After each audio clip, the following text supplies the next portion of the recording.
শুভ সকাল বন্ধুরা, সবাই কেমন আছেন? আশা করি সবাই ভালো আছেন। তো আজকে আমি তেলাপি মাছ ভুনা করব। তো প্রথমে একটা কড়াইতে তেল গরম করে মাছগুলোতে নুন হলুদ মেখে একটা একটা করে কড়াইতে দিয়ে দিব। দিয়ে যখন মাছগুলো ভাজা হয়ে যাবে তখন মাছগুলো উল্টে পাল্টে দেব।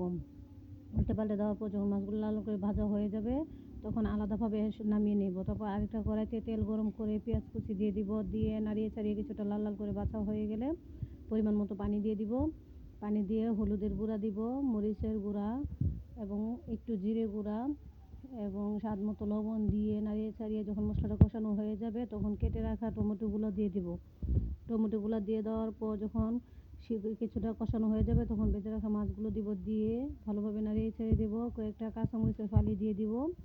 দিয়ে যখন কিছুটা ভাজিটা প্রায় হয়ে আসবে তখন উপর দিয়ে ধনিয়া কুচিটা দিয়ে দিব। দিয়ে আবার ভালোভাবে নাড়িয়ে চাড়িয়ে দিব। তো বন্ধুরা, আমার তেলাপি মাছ ভুনাটা দেখুন কত সুন্দর হয়ে গেছে। তো বন্ধুরা, আমার পাশে থাকার জন্য সবাইকে ধন্যবাদ। সবাই ভালো থাকবেন। তো সবাইকে আসসালামু আলাইকুম।